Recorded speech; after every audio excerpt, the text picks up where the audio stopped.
Olá pessoal, bom, estou chegando aqui com mais esse vídeo e nesse vídeo eu quero comentar um pouco sobre o que foi a minha rotina nesse dia de hoje. Eu quero falar também de uma conversa que eu tive com uma crente, uma pessoa evangélica, e foi baseado nessa conversa que eu resolvi gravar esse vídeo. Hoje eu fui ao centro da cidade fazer uma compra. Fui comprar meu material de trabalho e quando eu fui ao caixa pagar, efetuar ali o pagamento do material, a moça que atendia no caixa, ela me perguntou se eu tinha R$ 2. E era justamente os únicos R$ 2 que eu tinha uma cédula de papel no bolso. Eu não tinha mais de R$ 2, né? Assim, só tinha uma nota de R$ 2, não tinha mais notas de R$ 2, só uma. Aí quando ela me perguntou, eu disse para ela, eu acho que eu tenho, deixa eu ver. Aí meti a mão no bolso e lá estava o último moicano, né? Os R$ 2. E aí eu dei para ela. E ela disse, olha, tudo tem um propósito nesta vida. Aí eu digo, sério? Ela disse, sim, tudo tem um propósito debaixo dos céus. Eu digo, não diga isso. Ela disse, Diego. E aí ela disse para mim, e digo mais, todas as coisas estão atendendo aos planos de Deus. Você sabia? Ela perguntou para mim. Eu disse, não sabia não. Eu acho interessante isso aí, viu? Aí eu fiz o pagamento, ela fechou a conta e tudo. E aí, como não tinha mais ninguém para ela atender, a gente continuou batendo papo. Continuou a conversa sobre o tal propósito. Tudo tem um propósito. Eu disse, então quer dizer que esses R$ 2 ficaram no meu bolso porque Deus quis assim? Deus pensou isso para mim? Ela disse para mim, não é bem assim. Eu digo, e como é? E aí, conversa vai, conversa vem. Eu cheguei ao ponto de cutucar ela. Eu digo, vou espetar logo ela, que é pra gente encerrar essa conversa.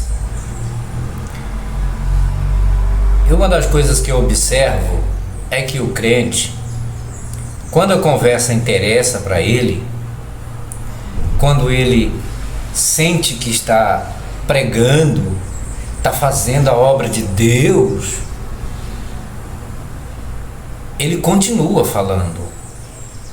Quando ele se encontra diante de um leigo, de um retardado, que não sabe de nada, que não tem conhecimento nenhum e que não tem o poder de criticar, de questionar, de perguntar, né, de confrontar, então esse crente ele fica muito empolgado, ele fica soberbo e ele começa a trazer versículo daqui, texto dali.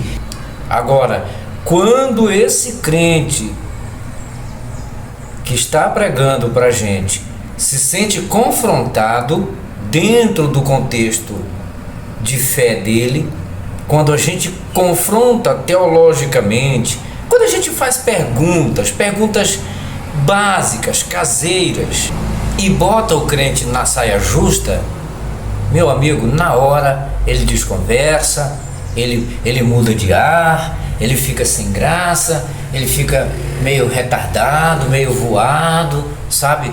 Porque a lenha tá achando ele, a lenha tá no lombo dele, entende? As desculpas dele já não servem mais, ele não consegue mais achar desculpas para justificar o absurdo, entende? O crente, quando está pregando para outro que tem uma fé, mesmo que não seja praticante, que não seja de nenhuma igreja, mas é crente, tem essa crença que Deus existe, já leu a Bíblia, ou é desviado, enfim, é muito bom para o crente, sabe? O crente se acha, né, o dono da cocada preta. Agora eu quero ver é ele resistir os questionamentos de um ateu. Que foi o que eu fiz com essa senhora. Eu perguntei, bom, então, eu conheço ela, né? Já compro lá na loja já há muitos anos. Então eu perguntei para ela, hein, dona fulano de tal, né? Não vou citar o nome dela aqui. Hein, dona fulana? Então quer dizer que tudo que acontece nessa vida é propósito de Deus, né? Ela disse sim. Eu digo, então me responda o seguinte, então quer dizer que quando uma criança nasce com alguma deficiência, com alguma deformação genética, ela já vem do útero da mãe assim, é propósito de Deus? Ela disse sim, é propósito de Deus.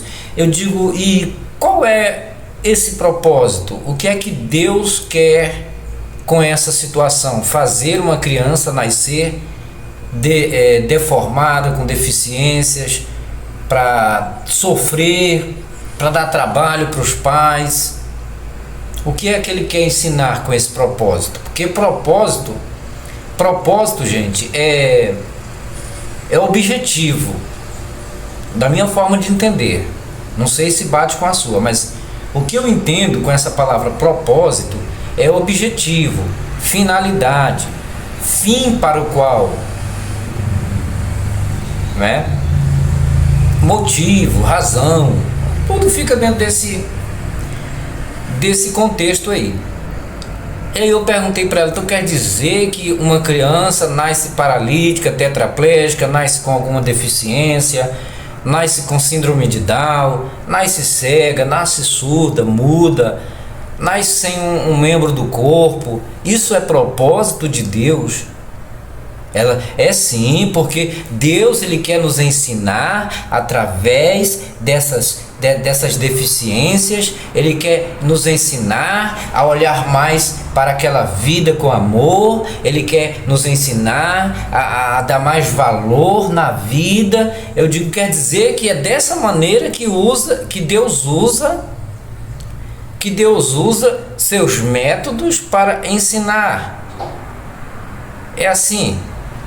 Ele não tem outros métodos de ensinar, não. Eu perguntei para ela, como é que a senhora ensina seu filho? A senhora ensina ele esmurrando, largando-lhe a estaca nele, o pau nele? Ou não? Como é que a senhora faz para a senhora educar seus filhos? Ela disse, não, eu não bato nos meus filhos, não. Eu digo, então, a senhora é melhor do que Deus, né? Porque Deus faz que uma criança que não tem nenhum merecimento de nada, não tem culpa de nada, nasça desse jeito, né? Para, através dela, ele ensinar os adultos, os pais dela, né? Que Deus, hein? Aí eu perguntei para ela, eu disse, então quer dizer que se tudo é propósito de Deus, então quando um abusador, um pedófilo, ele nasce, ele tem a infância dele, ele tem a adolescência e juventude, até chegar ao ponto dele praticar os crimes. Quer dizer que Deus estava vendo tudo isso e deixou rolar, porque ele queria, através do estupro de 2, de 3 crianças, né, o abuso de vulneráveis, ensinar alguma coisa. Ele está ensinando isso, ele está ensinando o que para quem? O que é que nos ensina um abusador, um pedófilo, abusando de crianças? O que é que nos ensina isso? Ela ficou, aí ela se perdeu aí. Aí ela se perdeu. Eu disse, então quer dizer? Ela disse, não, mas tem o livre-arbítrio. Eu digo, de quem o livre-arbítrio? É da pessoa que pratica isso. Eu digo, então quer dizer que a pessoa, o criminoso, ele pode fazer o que ele bem quiser, né? Porque ele tem o livre-arbítrio, ele tem todo o direito de fazer o que ele bem quiser, né? Porque Deus está assegurando para ele esse direito, não é? E o livre-arbítrio da criança? Onde é que fica? Ela pediu para ser estuprada, para ser abusada também? Um idoso, ele pediu para ser espancado, para ser violentado até a morte? Ou não? Como é que é isso aí? Ela disse, aí eu não sei lhe explicar. Tá vendo? Aí faltou palavras. Aí ela começou a ficar voando, ficar sem graça. Eu disse, bom, para o seu Deus, tá? O seu Deus, ele não se importa muito com criança. Aliás, o seu Deus, ele é o primeiro a matar crianças. Ele mata e manda matar. Deus, ele mandou matar crianças de colo, recém-nascidas, lactantes, crianças de peito que estavam mamando. Ela disse, e aonde é que está escrito isso? Eu digo, na sua Bíblia. A senhora não sabe não? Não, me diz aí então onde é a referência. Eu falei, em 1 Samuel, capítulo 15, verso 3. E disse para ela, disse, se a senhora disser que, mas isso aí é do tempo do Velho Testamento. Não, no tempo de Jesus também. Quando Jesus nasceu, que Herodes mandou matar todas as crianças de 2 anos para cima, o anjo veio e avisou ao pai adotivo de Jesus, o José, para fugir para o Egito com a criança. Mas ele não avisou, o anjo não avisou, amando de Deus, é claro, ele não avisou as demais crianças que estavam vivas, que haviam nascido e que eram da mesma idade de Jesus. Por que será? Porque não interessava para ele, não é? Então todas aquelas crianças daquela região foram mortas a mando do rei. Jesus, só Jesus é que tinha o privilégio, é? E o que essas crianças fizeram para pagar esse preço? Aí eu apertei mesmo, né? Apertei. Então, pessoal, para você ver que o crente, ele inventa o tempo todo desculpas que não têm o menor sentido para justificar o seu Deus, para justificar a sua crença. Porque, na verdade, o crente vive coagido, com medo de um ser imaginário que ele nunca viu, nunca pegou, nunca se encontrou com ele, nunca ouviu a sua voz, mas ele todavia tem medo desse ser. E esse vídeo que eu estou fazendo é para você, crente, também.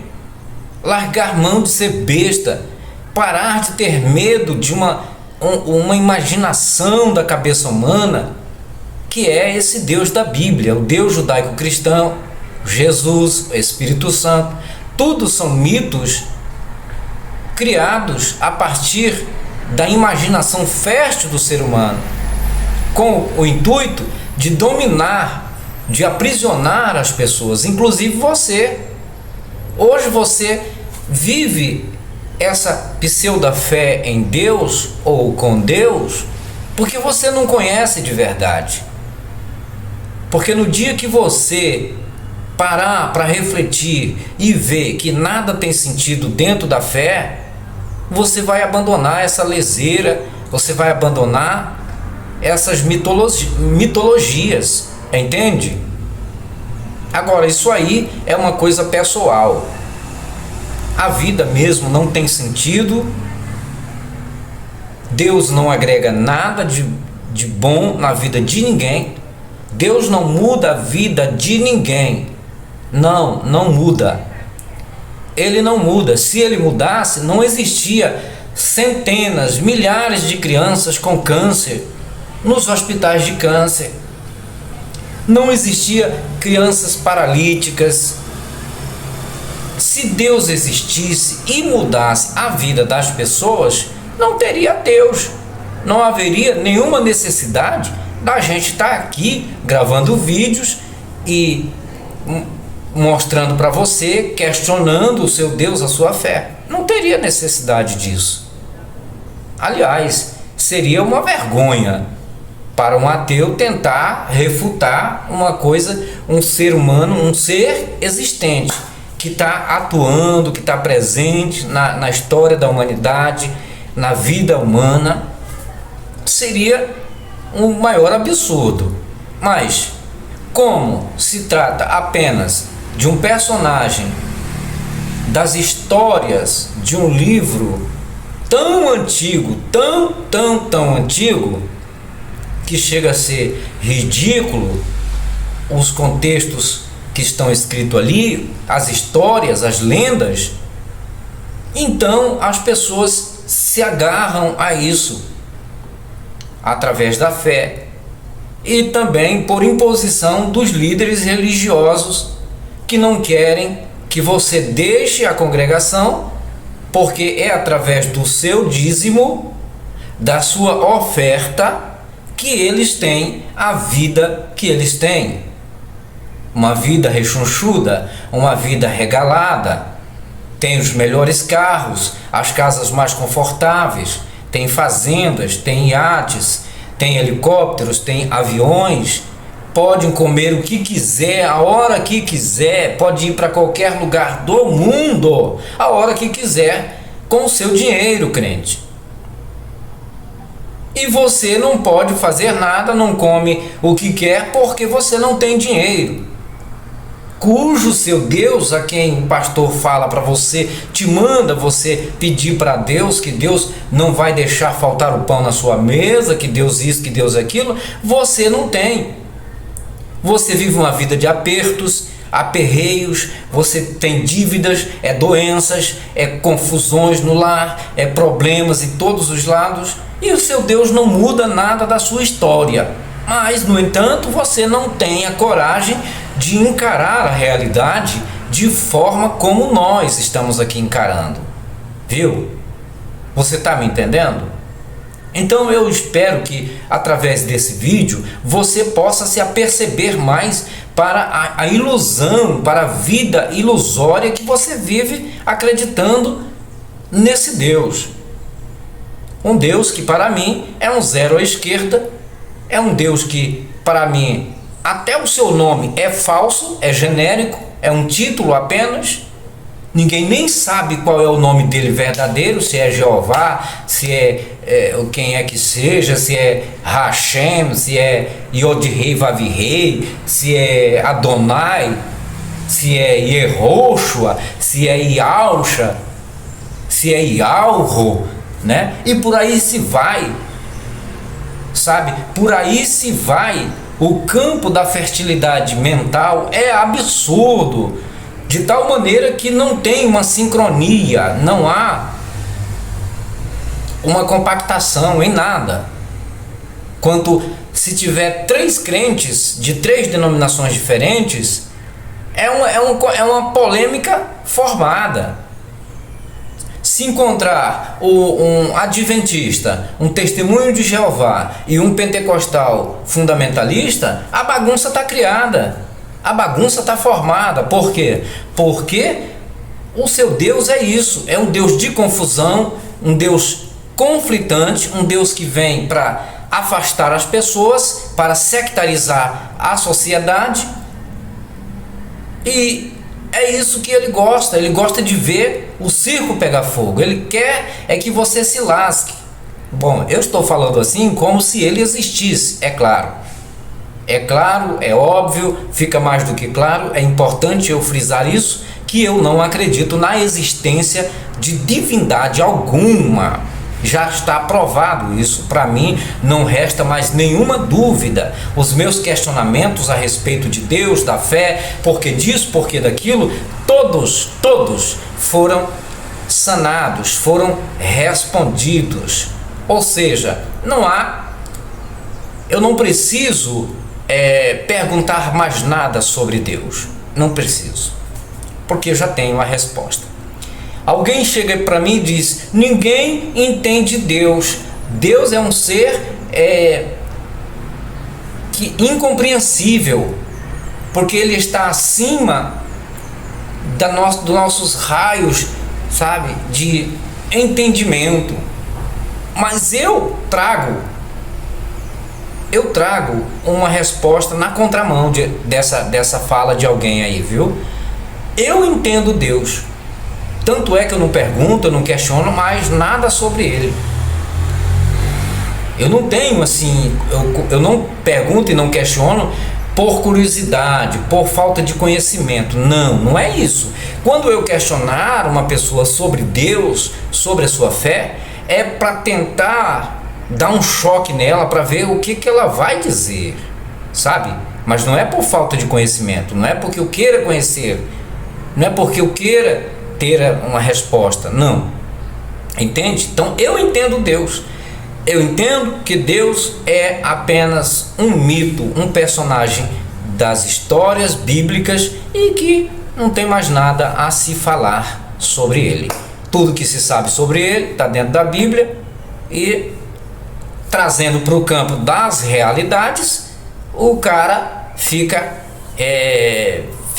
vendido, né? O vagabundo de Deus fica calado, fica ferrado, porque ele não se manifesta para nada, para se explicar. E quem explica ele é os crentes. Os crentes explicam Deus da sua maneira, de maneira que as suas explicações são estapafúrdias, sem sentido.